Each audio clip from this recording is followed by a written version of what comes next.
Hello, dear all. I'm Dana Tudor. I'm a journalist, communication consultant, and employer branding, also personal branding consultant. I am also the editor-in-chief of the Business Days magazine.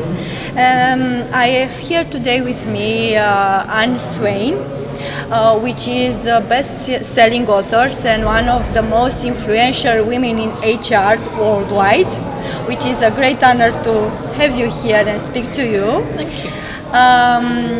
We will speak today with Anna about the main trends on the recruitment market in Europe. Which are the main trends and main challenges of the recruitment market in this year? I'd say there are numerous trends, and some of them have become challenges as well. If we separate the HR environment from the recruitment environment, then I would say that HR people have a real dilemma looking at finding great talent. So all of the figures shows that 83% of HR professionals globally, but also in Europe, have said that recruiting fantastic talent is the top priority for them moving forward, and there is a real shortage of great people. It seems that the universities and other academic institutions aren't necessarily in step with what businesses are really looking for, and therefore there is a shortage, as there has been for a long time, of great talent. If we look at the recruitment market, then the challenges the recruitment market have is how to access that talent and actually attract them to their companies that they're working on behalf of and help them make that right move. And so there's been a problem for a period of time. Not all companies are making appropriate changes to get the right talent. And if you are a low-key business, maybe without a great employer brand, it's even more difficult at the moment. Or if you're in a location that's difficult to recruit for, it's even more difficult. Or if you're not paying a huge amount of salary, or maybe the work is not the most interesting or cutting edge, it's even more difficult. And I suppose that's where recruitment comes in. Recruitment companies will help out those end user customers. How can recruitment companies help? Which are the new tools and new approaches and strategies in order to attract the talents from the market? I think that's a great question. So I think what recruitment companies are doing are really building communities while using social media, building communities of people with the right skill sets and the right feel for certain businesses, so that they can get those soft skills, those attributes, combined with skill sets. So they are farming and creating talented groups rather than just hunting them when the moment is due. So how do you see the market going? Will there new challenges? Will things slow down and enter a calm and easier thing to do for the companies to attract new people? I think it's going to be ever more difficult, actually. What do I think people will do? I think that people within organisations will look at not just attracting permanent candidates for roles, but throughout Europe. Some countries within the European Union are slightly slower than others, but throughout Europe there's been a big increase on flexible hours, flexible contracts, totally different contracts, which we used to call atypical workers, but now look more typical, actually. So I think instead of looking for candidates that will perform a job for life, or certainly for more than 5 years, organisations are looking for people that will come in for a specific project and then head to another company for another project. And I think recruitment companies will aid them in placing temporary employees, or indeed people from an interim basis at the higher level, and also on contract basis. Which are the best lessons learned from this kind of companies that embraced flexible work and the new other stuff to attract talents? I think that the biggest lessons learned is to be open and flexible about the type of person that you want, in the sense that countries previously would have a set mindset, different countries have a different mindset about what the perfect candidate looks like, and more often than not, they were set in a certain age range, they were certain sex, often male. They were pretty able-bodied. Sometimes they had came from a certain ethnic makeup. And I think the reality is now, what the great companies are looking at is to have an inclusive environment mixed with a diverse workforce, not only diverse across those sorts of areas, but actually diverse with regard to be made up of permanent employees, contract employees, interim people coming in, temporary people working in a different way to add value and add a really diverse, flexible and agile workforce. That's what the right thing is to do. That's very interesting. And what about the paces to take for companies who want to take the road of this flexible work kind of working with employees? What are the steps that you recommend for companies that look at this aspect and want to? I think it's a cultural change. I think there needs to be a cultural shift in companies that haven't looked at doing that in a big way before. And it's a stepping back and look at what work they can offer that is going to be of interest, project by project. I think they need to work with recruitment companies to provide that flexible, agile option for them that can give somebody, and that person then comes back and comes out to a different person in a different company later on. I think they need to have a pool of people that they can use on a returner from maternity leave, returner from a different company, whatever, to bring people back into the fold, doing hours or a different role that suits them now with their changing needs. So I think it's quite a cultural shift. But I think what actually can happen is that the recruitment market, the agency market, can give great advice on that. You were invited as a speaker at the conference BD HR Summit. Which were the key things that you wanted to tell to the participants? Well, if you look at Romania particularly, then actually only 0.3% of workers in Romania actually are under some kind of temporary agency worker involvement, and that seems a real wasted opportunity. If we look in the UK, the figures are so much higher. It's about 3.8%, and if you compare that to the States, which is over 2%, then I think Romania has a long way to go. And I think that really what I wanted to get over is that this idea of agile workers is not only good for the employer, but actually it works within the mindset of potential workers or employees, if you want to call them that, but potential workers, because the youngsters out there want different things to maybe what mature candidates are looking for, and therefore there's a real opportunity to provide exciting, refreshing and interesting work for people on a flexible basis, and that can be at a senior level, it can be at a specialist level. It doesn't just need to be coming from the manufacturing market or the agricultural market. It can be a real opportunity both for the employers but also for those employees, and that I believe that actually human beings are hardwired to want to work in teams for short periods of time, to want to have mobility, to want to actually perform things with a bit of instant gratification, be paid for the projects they're doing, rather than sell their time for a long time period in order to receive some kind of idea of security. I'm not sure that security is what the young candidates want now. They want interesting work. There are a lot of new things that you are bringing out in these discussions. Maybe you can give us some very concrete things about how does this flexible work look like.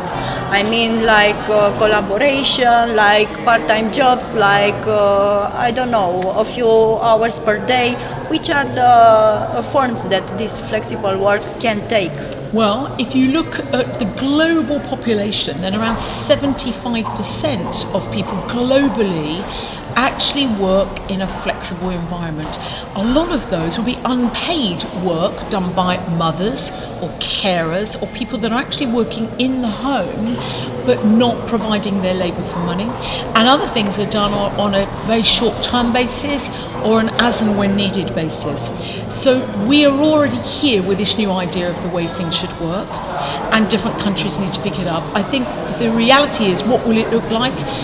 The good thing about this, from a candidate point of view, it will look like whatever that candidate needs and wants.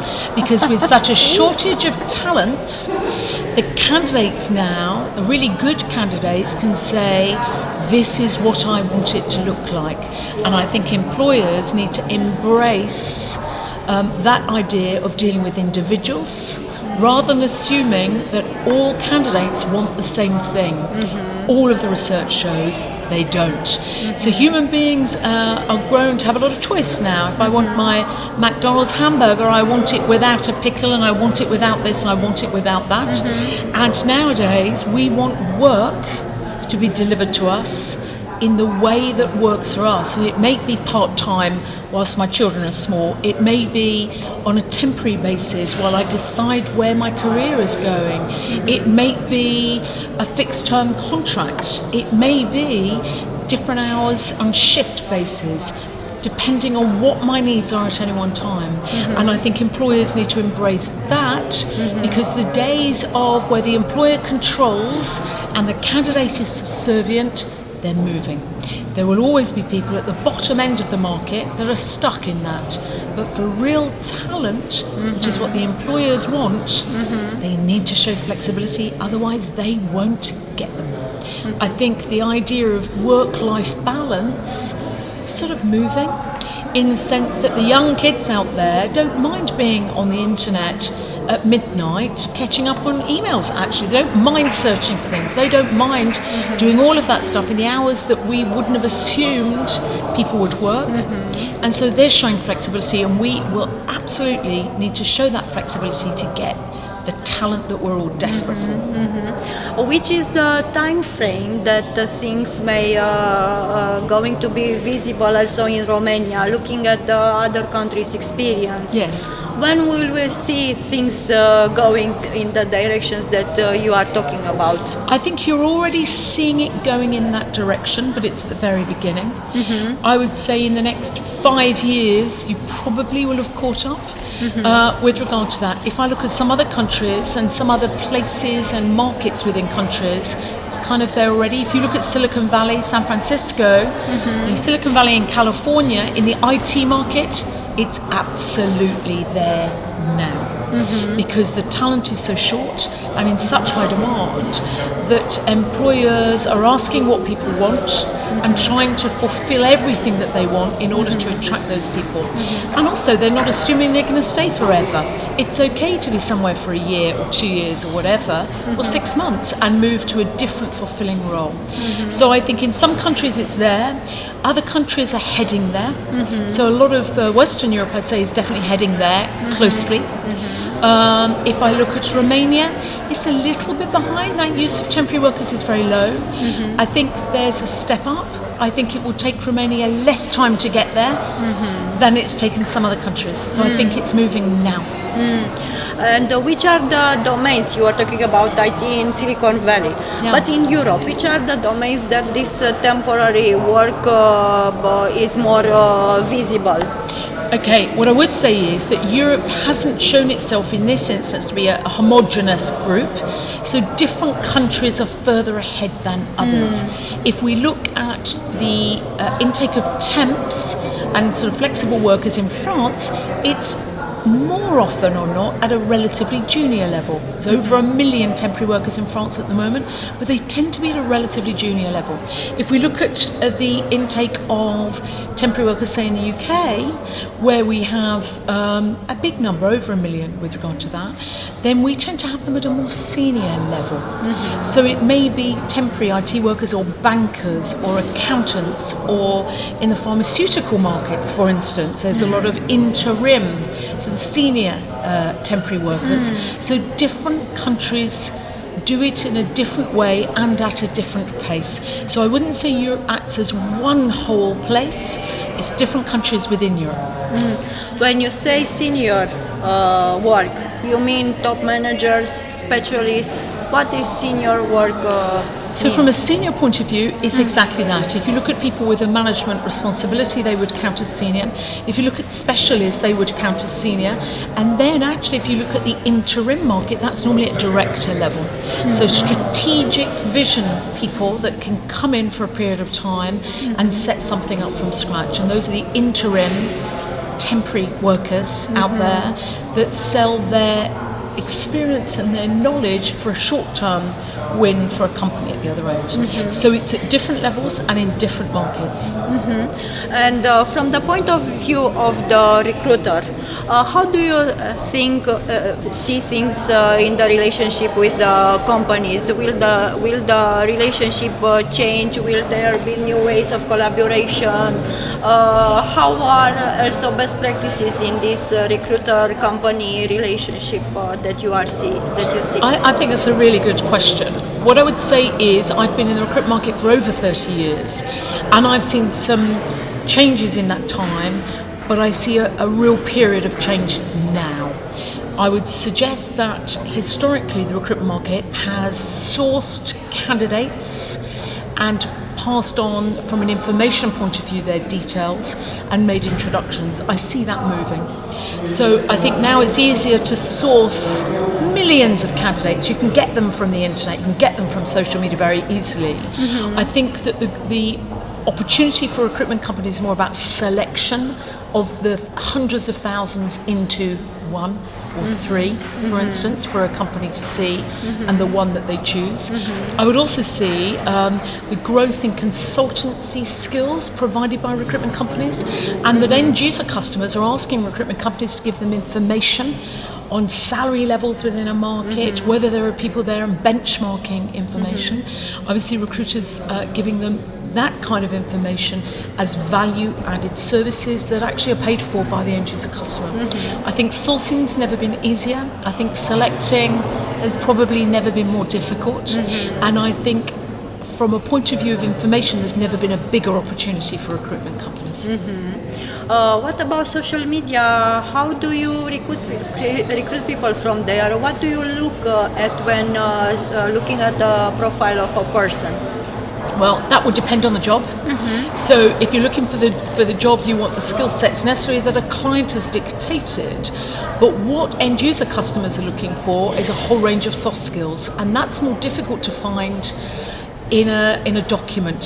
So you need to communicate with people, and you need to look further back in their profiles to look at their hobbies and what they're involved in, and where they have a real passion for the subject matter that they've made into a career. And so if you're looking at the soft skills, you're looking at intellectual prowess and creativity, you're looking at their ability to work socially within groups and to impact that group and to make changes. So you're looking for what they've achieved and how they've done it, and then you look a little bit beyond, and then you need to communicate with them properly. And what's interesting with the youngsters coming through is that actually they spend all their time on the internet, and I know I have a number of children myself, but they spend a lot of time on the internet. But what they do seem to crave in the working environment is contact with other human beings. So there is no way, I think, that the whole of this process can be automated. I think what you can't do is really understand what a person's about if you're simply reading profiles, whether it be on LinkedIn or any of the other social media platforms. So it's a lot of research work. It is. It is not easy. You can definitely find the numbers easily, but to find that needle in the proverbial haystack, you need to do a lot of research. Yeah.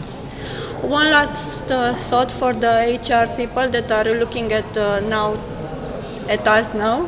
Yes. What would you tell them, like a final thought from you? My final thought would be that in HR, we all recognise that we need to attract people and we need to engage them. But I think there's been a focus for a long time in HR on how you keep them. And I put it to all HR professionals that keeping people in the long term may change as being a motivator. It may be about getting them in for a relatively short period of time and getting as much from them and giving them as much as you can to add value to their career moving forward. And that it's really about treating candidates and employees as though they are your customer.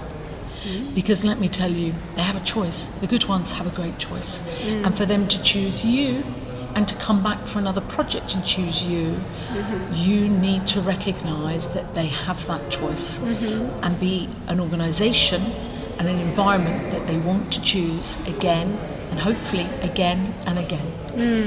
Thank you for the very valuable insight that you brought us today. We are very glad that we had you here at Business Days TV. My pleasure. Thank you. Thank you. Thank you.